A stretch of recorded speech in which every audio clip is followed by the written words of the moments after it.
এখন আমরা ভারতের মিনি সুইজারল্যান্ড চোপতায় রয়েছি। একটু আগেই আমরা তুঙ্গনাথ মন্দির থেকে নেমে এসেছি। আজকের এই ভিডিও শুরু করার আগে আমাদের আজকের যাত্রাপথটার একটা সংক্ষিপ্ত ধারণা দিয়ে রাখি। এই মুহূর্তে আমরা রয়েছি চোপতায়। এখান থেকে আমরা গাড়ি নিয়ে চামেলি হয়ে পৌঁছাবো বদ্রীনাথ।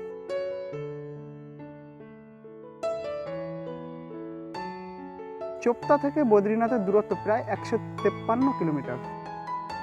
যেতে সময় লাগবে 5.5 ঘন্টার মতো।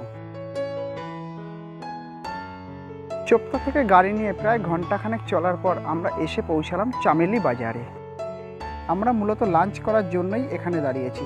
চামেলিতে খাবার জন্য ভেজ ননভেজ দুটো অপশানই পাওয়া যায়। ভেজ থালি 100 টাকা, ননভেজ 150 টাকা থেকে শুরু। খাওয়া দাওয়ার পর আবার যাত্রা শুরু করলাম।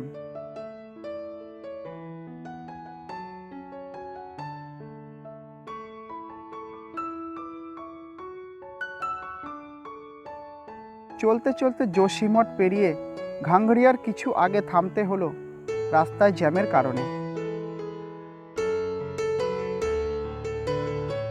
পাহাড়ে জ্যামে ফেসে গেলে ঘন্টার পর ঘন্টা দাঁড়িয়ে পড়তে হতে পারে। অবশেষে জ্যাম কাটিয়ে যখন বদ্রীনাথ পৌঁছাই তখন চারিদিকে অন্ধকার নেমে এসেছে।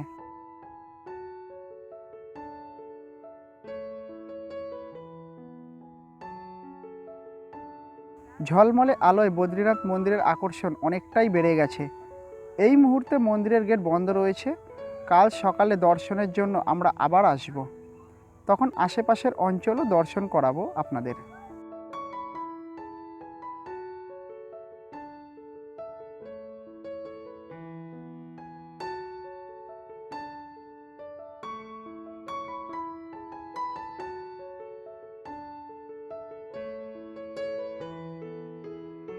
বদ্রীনাথে থাকার ব্যাপারে কিছু তথ্য দিয়ে রাখি। বদ্রীনাথে থাকার জন্য প্রচুর হোটেল ও ধর্মশালা রয়েছে। আমরা বদ্রীনাথে থাকার জন্য ভারত সেবাশ্রম সংঘে রুম বুক করেছিলাম। থাকার জন্য 8 জন মিলে মোট 1200 টাকা দিতে হয়েছিল। এখানে খাওয়ারও ব্যবস্থা রয়েছে, যার কুপন মূল্য মাত্র 80 টাকা। যদিও খাবারের গুণগত মান খুব একটা ভালো ছিল না।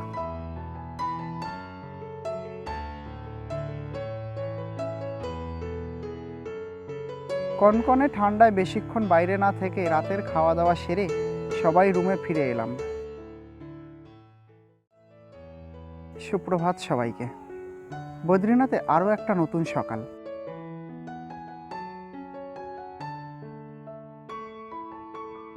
এখানে এক নজরে দেখে নিন বদ্রীনাথের কাছাকাছি বিভিন্ন দর্শনীয় স্থানের নাম। যাই হোক, আমরা রেডি হয়ে বেরিয়ে পড়লাম আরও একবার মন্দিরের পথে। শুনেছি এখানে দুটো ভারত সেবাশ্রম সংঘ রয়েছে। আমরা যেটায় রয়েছি সেখান থেকে মন্দিরের দূরত্ব প্রায় 1 কিলোমিটার।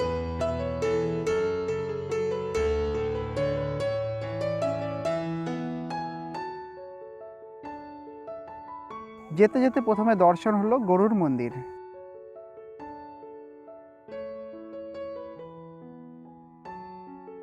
কিছুটা এগোতেই একটা ব্রিজ পড়ল, যার নিচ দিয়ে বয়ে চলেছে অলকানন্দা নদী।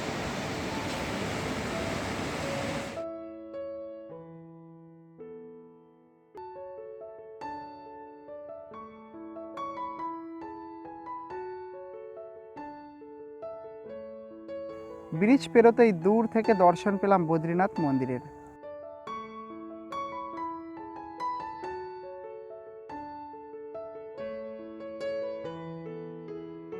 মন্দিরের দিকে যেতে যেতে এই মন্দির সম্পর্কিত কিছু তথ্য দিয়ে রাখি আপনাদের। 4 ধামের অন্তর্গত এই বদ্রীনাথ মন্দিরের বিশেষ গুরুত্ব রয়েছে। আমরা উত্তরাখণ্ডের ছোটা 4 ধাম বলতে বুঝি কেদারনাথ, বদ্রীনাথ, গঙ্গোত্রী ও যমুনোত্রী। ঠিক একইভাবে ভারতের 4 ধাম বলতে পুরী, দ্বারকা, বদ্রীনাথ এবং রামেশ্বরমকে বোঝায়। অর্থাৎ ভারত এবং উত্তরাখণ্ড উভয় দিকেরই 4 ধামের মধ্যে পড়ে এই মন্দির বদ্রীনাথ।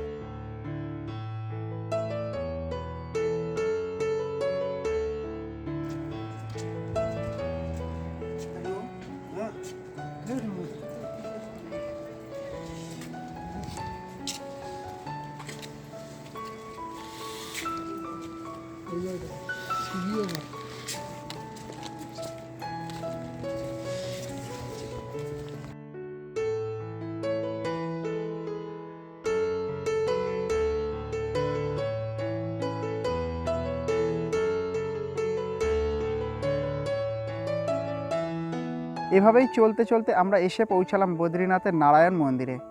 সকালের দিকে দর্শনের জন্য প্রচুর ভিড় হয়।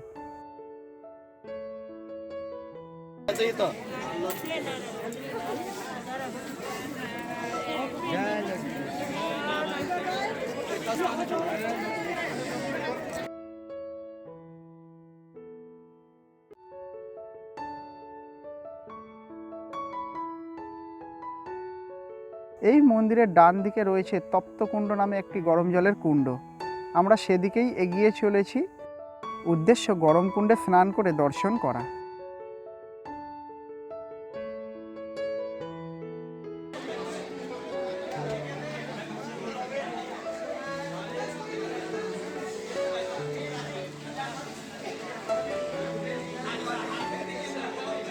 এখানে তপ্তকুণ্ড ছাড়াও আরও একটা কুণ্ড রয়েছে যার নাম নারদ কুণ্ড।